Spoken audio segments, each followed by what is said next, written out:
to the Litigation Psychology Podcast, brought to you by Courtroom Sciences. Dr. Steve Wood with me today, Bill Kanasky. Bill, how you're looking tired? You're looking a little fatigued. I'm still half asleep. And then I spoke for about 7 hours yesterday doing Mongoose, and I always lose my voice at about 3 o'clock. But it was cold as hell across the country this week.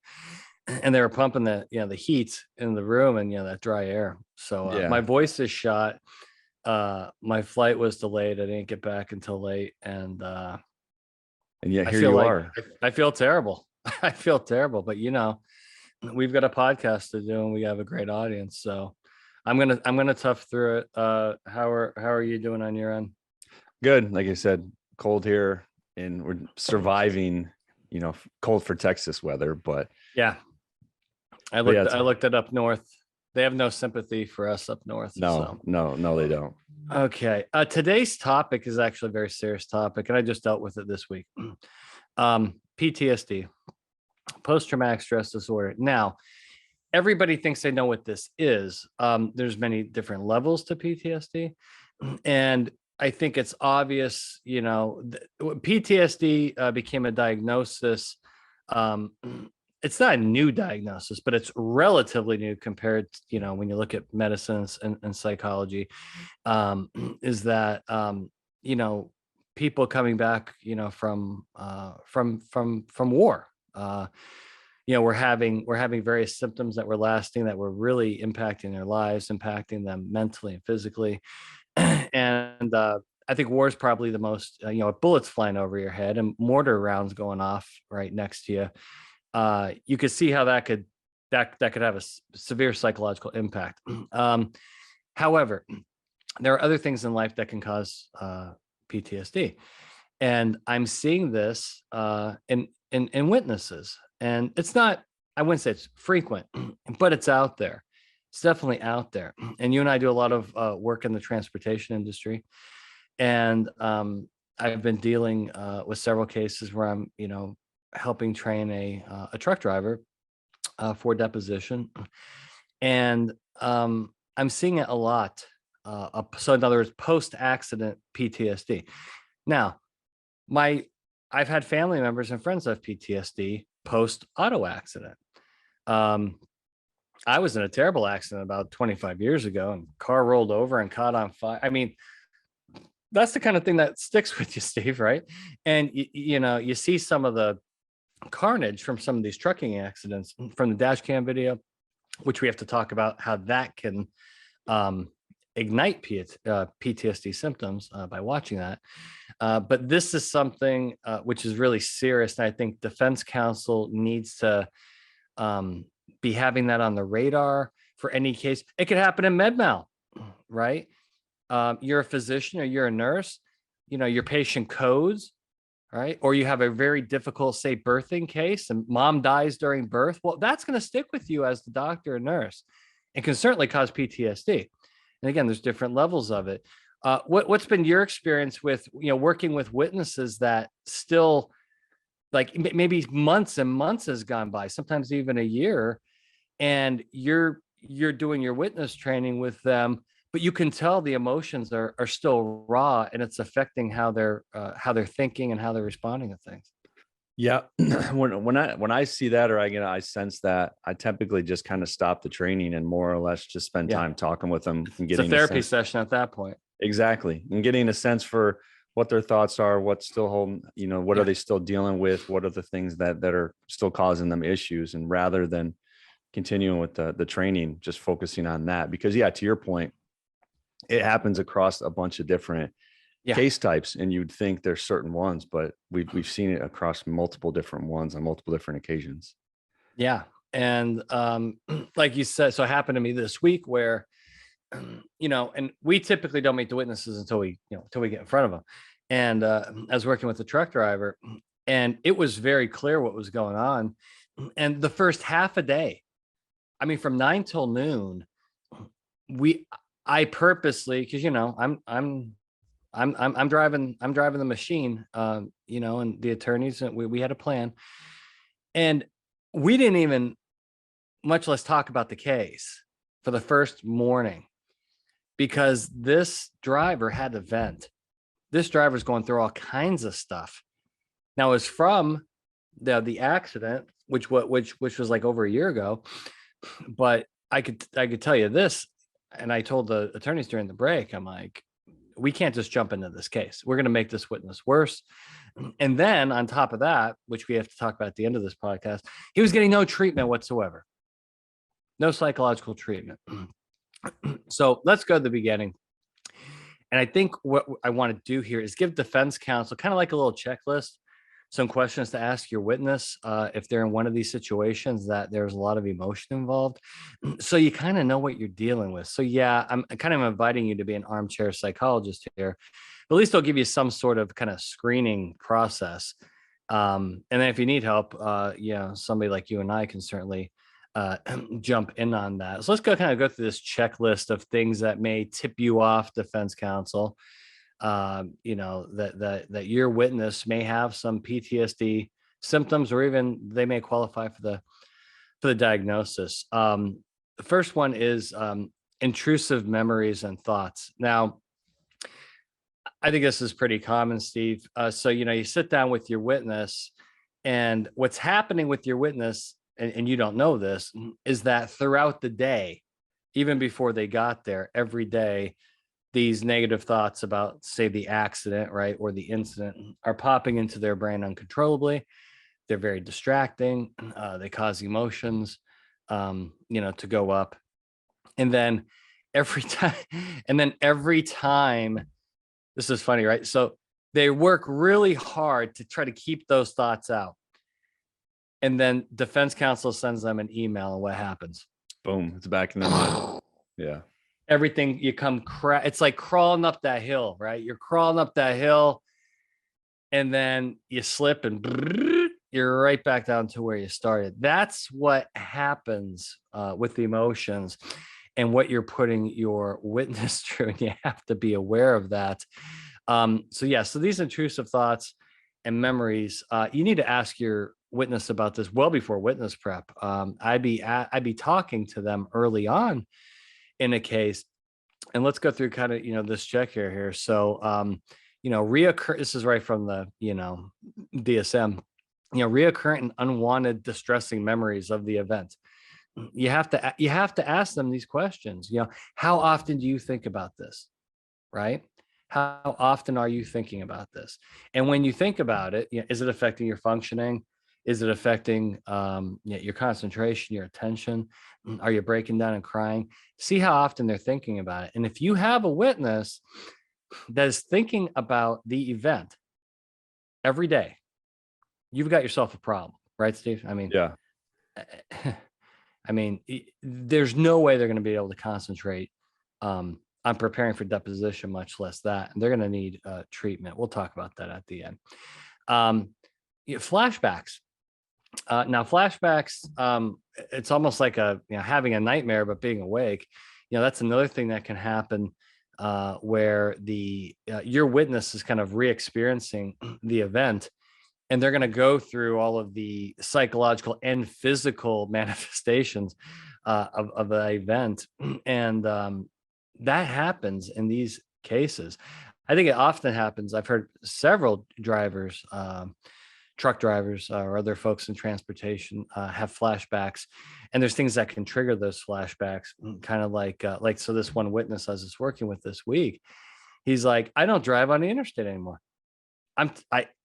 I can't, because it triggers that event. So if I have to go someplace, I take all the back roads. I want to make this clear, just the sight of a tractor trailer or being in a similar environment can trigger these emotions. And then again, it's kind of like you're right back where you started. So you see these severe emotional and physical reactions that can be triggered. And if the witness is not getting any treatment for this, Steve, this all too. Stuff like this just doesn't go away with time, right? No, and that's always one of the things too that people say, "Well, give it some time and you'll get over it." Or Yeah. it's been a year. Why are you still not over it yet? But there's Yeah. things that people just don't get over. Yeah. Because what it is, I mean, it really, these events, really, essentially short circuit your brain. And then your brain forms different, you know, neurocognitive, neurophysiological connections. And then you're on a, you know, I mean, you're just on a hair trigger. You're just on a hair trigger. And so these things, so your witness, just by, okay, I say just by talking to your witness about the case can, you know, get all these physical and psychological symptoms, you know, fired up again. But think about this. If it's a transportation case, maybe the drive to your law firm, you know, right? So one thing that maybe you can do, depending on where your witness is asked, is to say, hey, how about we come to you? Right? Yeah, we can sit at your living room table, assuming there's no distractions, or we could get something, you know, maybe an office closer to your home where you're not going to have to get in the interstate, and get into an environment in which you're not, you know, you're not, you know, triggering these types of symptoms. Now, I'm not a big fan of doing any type of witness prep or training outside of a litigation legal environment, because I think the witness needs to be prepared for that, because that's typically where they're going to be deposed. But Steve, I think you would agree. I think this is an exception to the rule, right? Yeah, I mean, I don't think you're going to have it too often where this happens. So to your point, I think it's going to be an exception to the rule. But I think if the situation dictates it and it needs it, yeah, I think I would be open to doing it as well. Because at the end of the day, if your witness is traumatized or your witness is going to be re-traumatized or be dealing with issues like that, they're not going to be prepared for deposition in the No. first place, and you can't proceed going forward. So Yeah. I would say you need to set aside that and move forward. And I think that's one of the things, hopefully that this comes across, is a lot of times these are things that don't necessarily get thought about by defense Yeah. counsel in some instances. And that we're basically saying is sometimes you have to set aside the case facts. You have to set aside kind of what your Yeah. plans are of moving forward and address the first things first. Yeah. And if they're not getting treatment, your progress is going to be really slow. Yeah. So again, we'll talk about this at the end. Treatment is going to be the key to get your witness where they need to be for the deposition. Boy, you got to be sensitive to these issues. Now, most truck driver preps that you and I do, right? Typically a day or two. Yeah. For the most part. This one that I was just working on, we got together after the witness left, and this is going to take 6 full days. 6 full days to get this witness ready, because the process has to be slowed down to meet the psychological needs of this witness. And so now, yeah, does that triple the cost? It does. It does. But this is an important case. It's severe injuries in this case, and we're trying to avoid a nuclear verdict, Steve. So yeah, and so if the insurance company is gonna be like, well, that's ridiculous to have to take. Okay, well, insurance people, listen to this podcast. I mean, you ask your defense counsel, right? I bet you don't do this, insurance claims specialist. Ask your defense counsel, how's our witness doing psychologically? How are they doing emotionally? And stop with the, why are you taking so long to prep them? Why? I'll tell you why, insurance claims specialist, because we don't want a nuclear verdict. That's why. The insurance people love me, Steve. They do Yeah. email me. They do email, and a lot of them do love me. A couple of them give me an attitude, but that's the fact, right? Yeah. And well, I don't want to pay for 6 days of witness. Okay, well, when this deposition goes south and the value of the case triples, I mean, that's a lot more money. Let's keep going down this list. So another thing to look for are negative changes in thinking and mood. So when you're talking to your witness, right? What is their mood like? Right? Are they down? Are they in the dumps? Okay, that's kind of one end of the spectrum, that kind of depressive end of the spectrum.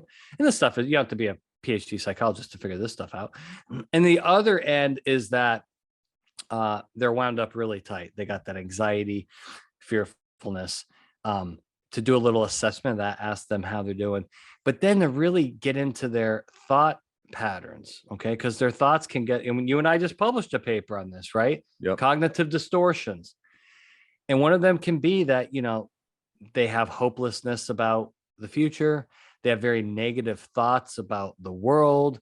This whole, well, why did this happen to me? The universe is against me. That's my favorite, because when things suck in my life, I just go blaming the universe. Maybe it's affecting, it has impacts on memory. Trauma has impacts on memory. And that's a big part of deposition. And so again, back to this story from this week, this driver I was working with, Steve, he was so upset when he couldn't remember something and beating himself up. Can you talk a little bit about that? Because I was like, it's okay. Like, if you don't remember something, I mean, I think a normal witness feels bad when they don't remember something. Yeah. But people that have experienced trauma, I think that can escalate. Yeah. And I think there's this expectation that somehow our minds are like tape recorders or video recorders, and that when things happen, we can remember everything piece by piece by piece. And I think that obviously that's not true. So, and especially in traumatic instances where you're going to have more of spotty instances where you may remember bits and pieces. And I think that's more actually appropriate than if you had it memorized down to the minute and the second. I'd actually be very surprised and suspect of whether or not you're telling the truth. Yeah. So the good thing is, by the end of the first 2 days, we were dabbling in some mock questioning, and he was able to say, I don't remember, right? Or I don't know something. And he wasn't feeling as bad about it. But here's what he would do, right? So we'd do the mock question, and he would say, I don't remember, right? And then we'd keep going. And the moment we took a break, he'd be like doing one of these, like, God, I feel terrible that I don't. It's like, stop with it. Yeah. So he was able to pull it off in the Q&A, but still felt bad about it. So again, the work you have to put in with these folks that have been through significant trauma, like an accident, right? This is going to take time. This may triple the amount of time, but if you're in the business of trying to get cases resolved, or you're going to try to get a win, that's what it takes. Well, I think one other thing, Bill, I wanted to mention on that, I think that taking the time is another thing about, I mean, at the end of the day, we have to understand that these witnesses are people, and that if you're taking the time to show that you're spending time with them to get them prepared to understand the psychological issues that they're going with, I mean, the witness is going to appreciate that. The last thing you want to do is blow past all of that and have the witness feel like you don't care about them. You care more about protecting your company and your client. Yeah. Defense counsel, you make a lot of mistakes here, right? I mean, and we've been preaching this forever. You start off every one of these conversations, phone calls. How are you doing? How are you? Tell me about you. Do not talk about the case. Stop it. Gosh, gonna make them worse. Another area, Steve, to kind of dig around in, and you may have to do this with every time you talk to the witness, just because things are going to change. How are your relationships? Are you married? Do you have a significant other? Do you have kids? What's your social life like? And see, are they distancing themselves and isolating themselves to stay away from everybody, right? Or are they able to, use their family and social support, and they're doing things, and they're really leaning on people? Steve, I've had some witnesses that, they lock themselves in a dark room, and they don't want to talk to anybody because they feel so bad. And then, that's not going to help anything. So one of the things I do is I ask them about that, and I do encourage them. I ask them, like, who is your social support, right? Who do you talk to? Who can you lean on? But again, at the end of the day, if there's no treatment for this stuff, it could take years, Steve, and sometimes never, to get over this shit. So, on that too, Bill, I did want to, when you're talking about treatment, I think the treatment becomes important as well, because you need someone to be able to talk to. Because how many times, I can even think of a few times we've worked with witnesses where they have essentially wore their spouses out or their close friends out because the spouse is like really, are we still talking about this? Can you just shut up and Yeah. move on? Because now all of a sudden you've almost burdened the other person because you're talking about it too much, which they don't mean to do, but they're trying to work Creates a through new it. set of problems. Yeah. Creates a new set of problems. So as part of that treatment, the spouse may need to be involved, or a family member. That's a great point. I also ask him, like, what are you doing for fun? Like, you got to have some fun, right? So this particular driver is like, I love to go on walks with my dog. Hey, awesome, right? Or you like to, watch sports on TV. Keep doing encourage doing those things. I think is really important, versus, again, if you go sit in a dark room for 8 hours, it's not going to help. It's not going to help anything. So these are some of the questions you should be asking your witnesses well before you're talking about this case, and you should be getting updates on how they're doing. And you want to see some progress. And if it's getting worse, you need to adjust accordingly. I mean, what defense counsel is not aware, and again, it's not your fault, defense counsel, but you can make your witness substantially worse by the way that you're communicating with them. Okay. So let's kind of avoid that. I think you have to also ask them, and then kind of assess this in person. Again, are they on the hair trigger type of reaction? So this, again, back to this story from this week, this case study. He said, so we're going to do some mock questioning on day 2, and kind of, bite-sized chunks. And we talked about, hey, don't get upset. Don't get angry when you get challenged, right? Don't get upset when the attorney, rolls their eyes at you, right? And he's like, so you don't want me to be combative? I go, exactly. I go, that's not going to help. And of course, 30 minutes later, he's screaming answers back. And I said, okay, time out. And I looked at him like, remember, I like, don't be combative. And I swear to God, he looks right at me. He's like, I'm not being combative. I'm like, yes. Okay, hold on. Everybody breathe. Everybody breathe. He's like, I'm not being combative. I'm like, yeah, you are being combative. And so, you have to assess them. Are they on that hair trigger? Because a witness like this, remember, they're emotionally vulnerable. And if a plaintiff attorney turns up the heat, right, which is a common maneuver, this witness will likely fly off the handle pretty quickly. So they're going to have to get that extra work in to be desensitized and work on some emotional control things. And again, you and I can do that with this witness. It's going to take some time. Without treatment, we can still do it. I mean, I'm a psychologist, you're a psychologist. I mean, we can still do it. Yeah. It's just for them to be getting weekly treatment from a licensed healthcare professional, and behavioral, psychological specialist is going to expedite their recovery. So it's a really good idea. The problem is, nobody wants psych help still. Right. Nobody wants it. It's like especially with a truck driver, right? Right. Tough guy thing. Yeah. So that can also be a challenge. You have to ask the difficult question, Steve, meaning, and you can start lightly with, hey, are you having trouble? So I asked this guy, how's your sleep quality? He's like, it sucks. I'm like, yeah, exactly. Right. And when people don't sleep, they turn into lunatics. I'm a lunatic when I don't sleep. Well, you get somebody that hasn't slept in 6 months, right? Their quality of sleep sucks. They're not going to be able to think. They're not going to be able to concentrate. It exacerbates all these other symptoms. And you got to ask about that. And again, that's where the treatment can come in. Either psychiatric treatment, because they may need some medication to settle them down and to get some sleep, but they must have, because pills don't solve problems, Steve. Right. They don't. But it's important to maybe get your physiological, right? Neurophysiologically, you may need to settle down and get some balance and some stability. That's where the meds come in. But they're going to have to process what happened. And that's where the therapy part comes in. They're going to need both. And again, if people aren't sleeping, that's probably the top thing I ask a witness.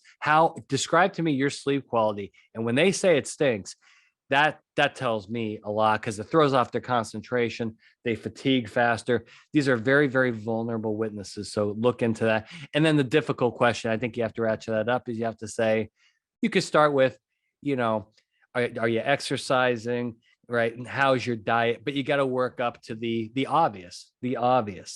Yeah. Are you hitting the sauce hard? Okay. I need to think about these questions, Steve. Think about what our society has been through with the opioid thing, right? Are you taking any pills? Are you hitting the wacky weed, right? Come on, just be honest with us. You know, you got attorney-client privilege here and confidentiality. Steve, these are really, really tough questions to ask. But I gotta tell you what, if your witness is secretly behind your back to get through this, they're hitting the sauce, right? They're hitting the ganja, they're popping pain pills. This is not going to end well, is it? No, no, it's not. And I think that goes back to the key, and we've been harping on too, about building rapport so that they feel comfortable telling you that, because they could be, but they don't want to tell you, especially if we come in and they first time they're meeting us, second time they're meeting us. Now all of a sudden they're going to just say, yeah, I've been, pounding a fifth of Jack every day. I mean, it's, you need to work, like to your point, you need to work up to it, but it's an important piece of information to try to pull out of them. Yeah, exactly. Now, finally, last checklist here. So I'm going to complicate this issue. So again, this particular driver I worked with, he was injured in the accident, and he has a significant knee injury. So not only do we have all the PTSD stuff that he checked every box for, now he's going to physical therapy. He's got physical pain he's dealing with. So that's another. And by the way, this is really important, defense counsel, to talk to your witnesses, regardless of their psychological functioning. You'd be shocked how many, by the way, Steve, in medicine, the number one patient complaint is what? Pain, pain, pain. Everybody's got it in one way, shape, or form. Some people have some chronic injuries. Some people have some acute things going on.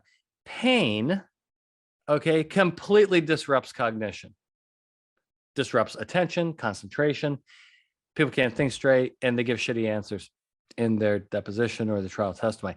You need to ask your witnesses, not particularly if they have PTSD, and then it's combined with pain. Again, that's going to multiply everything. But it's important. Sometimes your witness, Steve, may just be suffering from kind of chronic lower back pain, and they want to tough it out, and they don't want to take that break. Can you talk a little bit about how an uncomfortable witness is not going to be a good witness if they're experiencing pain and they're kind of hiding it because they don't want to appear weak?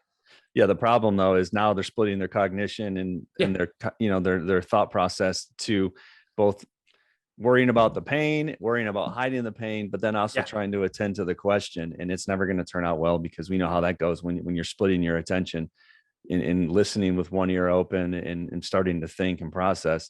You're going to get bad answers almost all the time. Yeah, you got it. So let's end this podcast with treatment.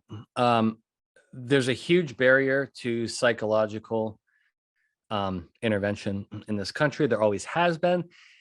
I think it's getting better recently, particularly post-COVID, because so many of us lost our minds.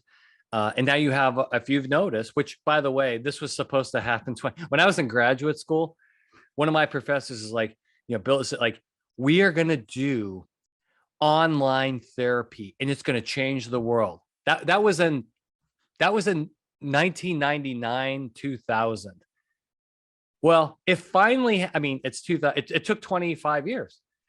It's a shame it took 25 years, but now you have like BetterHelp. You see, half the podcasts I listen to are sponsored by mental health, online therapy. Therapy's at your fingertips. So the access to it is amazing. And regardless of where you live or where you go. And so I think it's very important to, again, you have to ask the question to your witness is, hey, do you need help? Or I think you need help, and either get them. There's a couple different ways to do it. If they're still an employee of the company, oftentimes they can go through workman's comp or go through HR that can handle everything. Okay. If they're a former employee and they have health insurance, right, they can go to their primary care provider and get a referral. Or if none of that, they can get online and register, to get some mental health help. But with PTSD, it's got to be every week, sometimes even twice a week, because all those really tough feelings need to be processed. And I can promise you, it's not going away. You can run, but you can't hide. Yeah. Right, Steve? We talked about what happened, so So again, back to this, and we decided not to do this because it was my call. The attorney looked at me during one of the breaks on day 2 and said, should we play the dash cam video? And I was like, F no. F no, we're not playing the no. I've done all this work over this day and a half to get this person. We're not going to roll back down the hill and cause a panic attack. He's not ready for the video. He's not ready. And that video, and there's a couple different ways to handle this. Bite-sized pieces. You can't, okay. So if you're dealing with somebody that has a traumatic emotional, right, response to something, right? Dash cam video is pretty brutal. Yeah. Brutal, right? And say it's 5 minutes long. You don't just, click on the link and hit play and just sit there with your witness, right? And let them re-experience the trauma. Stupid. Happens all the time. I've, on this, I can't talk about that case, but a very, very bad case that the entire thing's on video. I went through and took like 20 still shots of the video, right? Remember, systematic desensitization. Systematic, meaning you're starting the dose very small and kind of gradually, and I just showed still frames of the accident just to introduce it. So, neuropsychologically, they're not going to flip out on me, right? Imagine if I just would have showed the whole video. That would be a huge mistake, right? Yeah. And like you said, rolling back down the hill. And I guess the question I'd have on that too, though, is what are your thoughts is, and I don't know what happened in this situation, is if you had the truck driver say, no, I want to see it. I'm prepared to see it. The question is, do you do it then?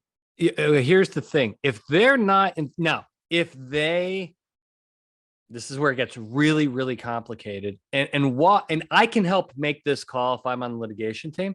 Even though I don't have a patient-provider relationship with the witness, I still have a psychological relationship with them, and I have the background and training and skill set to deal with this stuff. But if you don't have me or whatever, I think it's one of those things where you have to say, because you can't talk to the therapist, if you're the attorney, really, right? You need to go through the witness and say, tell your therapist this is our plan. We're going to have to get to this point because the plaintiff attorney is going to show you the video. Right. And have the therapist come up with a plan on getting that witness ready for that moment. Okay. And then, hey, what did your therapist say? My therapist said it's going to take a couple. Okay. And then you wait a couple weeks. Because here's the thing. As defense counsel, you can completely torpedo your case by exposing them to negative stimuli that is going to take them right back where they started, and they'll be emotionally devastated and they'll never be a good witness.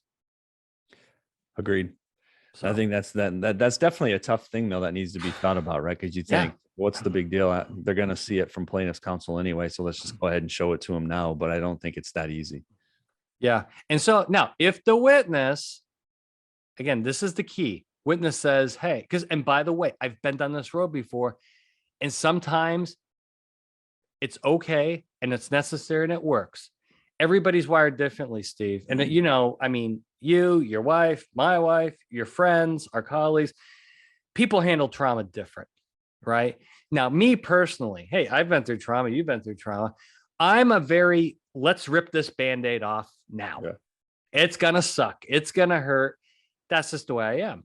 Other people are like, oh, no, let's just go inch by inch. I'd rather have a little pain at a time than all at once, right? And so I think you need to be really careful with that decision. When do I play the whole video, right? I mean, I think you need to be really careful with that and make the right call. In fact, okay, and listen, we're reasonable people. If you're a defense counsel, you have a situation like this, listen, if you call me or email, hey, I got to talk to you for 10 minutes. I don't know what to do. But call Steve or I. We'll tell you what to do. Give us a breakdown of what's going on, and we'll make suggestions. We're not going to charge you. Okay. You may be buying me a case of liquid death. I'll tell you that, but we're not going to charge you, but just call and say, hey, what do I do here? Where am I going to screw this up? Because here's the thing, and we'll end on this now, Steve, you as defense counsel can inadvertently and unknowingly torpedo your case and just crush your witness because you're trying to prepare for deposition and you're just taking the wrong route. So call us with questions on this. I think that's a good segue and good way to Yep. wrap up this podcast. PTSD, very important topic. I'm glad we talked about it. See it all the time with witnesses, and we definitely want to make sure that we're doing the right thing for the case, right thing for the witness, and all of the people that are involved. So, good topic. Thanks, Bill. This has Yep. been another edition of the Litigation Psychology Podcast, brought to you by Courtroom Sciences. That's it.